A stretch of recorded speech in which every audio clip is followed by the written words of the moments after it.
Hi, it's Nikki here from Happy Hormones for Life, and today I am talking about what you need to know about menopause. There is a ton of information out there, thankfully, about menopause. The internet is a fantastic tool. Believe me, I'm super grateful for it to be able to share my message and help people, and obviously, run my business through it as well. But it's so full of information that it can be incredibly overwhelming and confusing if you don't know who to trust or what to look for. So today I'm doing a quick summary of some of the things you need to know about menopause, to busting some myths and clearing out some of the confusion. So first thing is that menopause starts in your 30s. What? Well, to be more accurate, I'm talking about perimenopause. That's the phase that causes many of the symptoms that we know about. And it starts typically in your mid 30s when your eggs start to run out and your hormones start to change. But you might not notice any symptoms until your mid to late 40s or even later. So we often think that menopause, happens later, but it's actually the perimenopause that we need to be concerned about and aware of. So the earlier you can prepare for that perimenopausal journey, the better journey you're likely to have through actual menopause. Number two is that menopause affects your mental health as well as your physical health. So things like depression, anxiety, mood swings, emotional roller coasters, brain fog, low motivation, feeling flat, feeling numb, lack of focus, memory loss, all of those things that your brain is responsible for can be due to fluctuating hormones and menopause. So we need to bear that in mind when we're looking at mental health issues. Number three is that HRT is not the only option.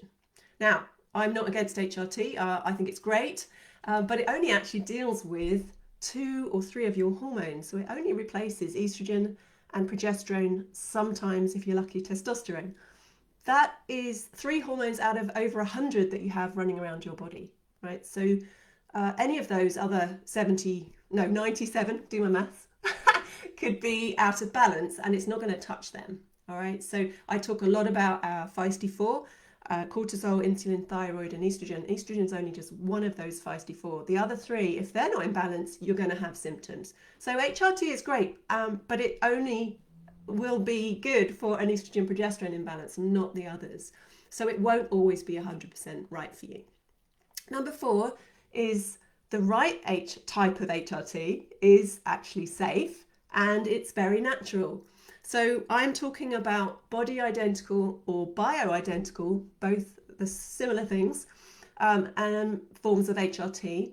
And I'm not talking about synthetic. Synthetic HRT is the one that has the risks and the side effects and the ones we really do want to avoid. And that was old school HRT. And nowadays we've got natural, molecularly identical HRT that we can take, that is safe and free of side effects, and you can stay on that kind of HRT for quite a long time. So calling all HRT unsafe is just not true, and going for the right type of HRT is the right course of action, and I've got a blog on that if you want to go and have a look at more detail on that.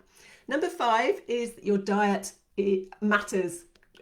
It's very important. This is the time of your life to start nourishing yourself with the right foods, with the right nutrients that support your hormones and not disrupts them. So we want really good, nourishing whole foods, no more diets, no more low calorie, no more low fat.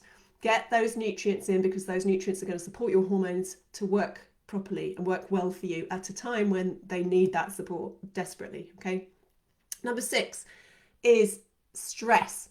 It's the number 1 predictor of your menopause experience. Now, it sounds quite dramatic, but I used to think that the biggest impact on your menopause journey was diet. Being a nutritionist, I'd think that. But actually, experience in clinic, working with hundreds and hundreds of women going through the menopause, I've decided that it's actually stress. It's cortisol, because cortisol has such an impact on every part of you, but particularly your sex hormones. So if they're already fluctuating, declining, and you've got loads of cortisol going on, it's going to make everything so much worse. So going on nicely to number 7, which is self-care is a non-negotiable during menopause or perimenopause. This is the time not only to sort your diet out, but also to make time for yourself, to slow down, to listen to your needs and make sure they are being met. Maybe for the first time in your life, because you may have been looking after others all this time. But this is your time. Make sure you do this part and make sure you make that time for yourself and make that space for yourself, and you're going to have a much better quality of life during and beyond menopause. Number 8 is testing can provide the missing link. It's not for everybody, but if you want to dig deeper and find out what your hormones are actually up to, rather than just putting up with the symptoms, the right tests, and not blood tests particularly, they're not particularly useful, can be a real game changer. And again, I talk about that a lot as well.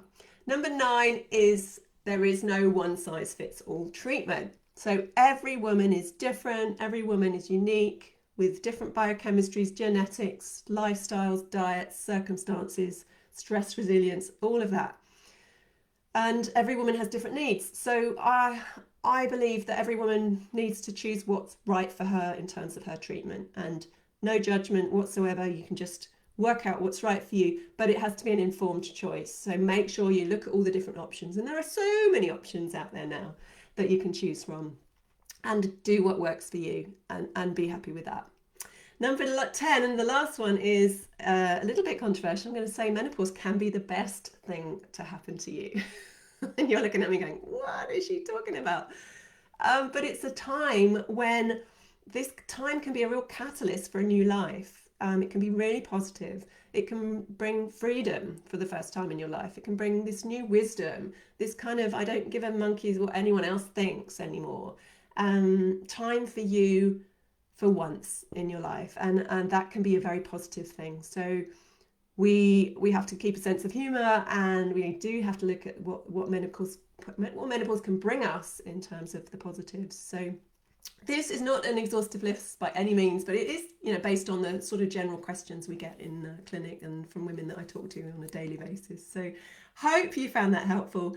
If you need any help to make your menopause experience a better one, do get in touch and we can arrange a free call and see how we can help you do that. Hope that was helpful. See you later, guys. Bye.